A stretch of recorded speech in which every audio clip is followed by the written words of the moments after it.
Okay, so now we're going to put all of our records into the session. First thing we need to do right at the beginning of a raw.php file, we need to start the session. So session start. Then after our variables, rather than manually defining index, we're going to remove this number 1, and we're going to check if isn't empty. So exclamation mark empty, and we're going to check whether the session called session products isn't empty.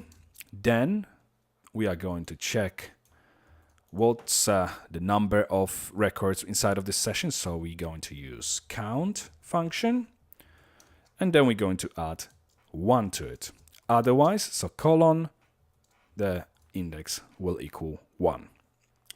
So now that we have our index, we can check, basically add to this product session. So we're going to use our product session, and then we're going to put the index. The second parameter then equals array, and then we're going to have name equals name variable, price equals price variable, then we have quantity equals qty variable.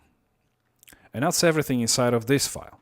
So basically we add into this products session, which happened to be array because obviously we providing the index. So this, let's say first one will be products number 1, then it will be product number 2, and so on, depending on how many products is inside of our products session variable. So our, as I said, our raw.php file is now completed. Now all we need to do is go back to our index.php file, and before the doc type definition, if we start typing opening and closing PHP tag, and again we need to start session, so session start, and first we're going to check if isn't empty session products, then products equals session products. We can obviously put this variable here and set it to null to start with, so that we have it defined at least. Okay, now we're going to scroll down. If I copy the name of the variable, inside of our table wrapper div, and first thing I'm going to do is I'm going to check if our products array is empty. So if isn't empty, actually isn't empty products, then we're going to do something else. We're going to display the message, and our message will say something along these lines. Inside of the paragraph, there are currently no records available.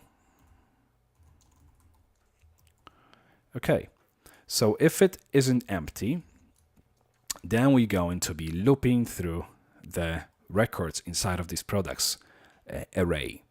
But before this, obviously, we need to create the table and display the headings. So let's have a look at this in the next video.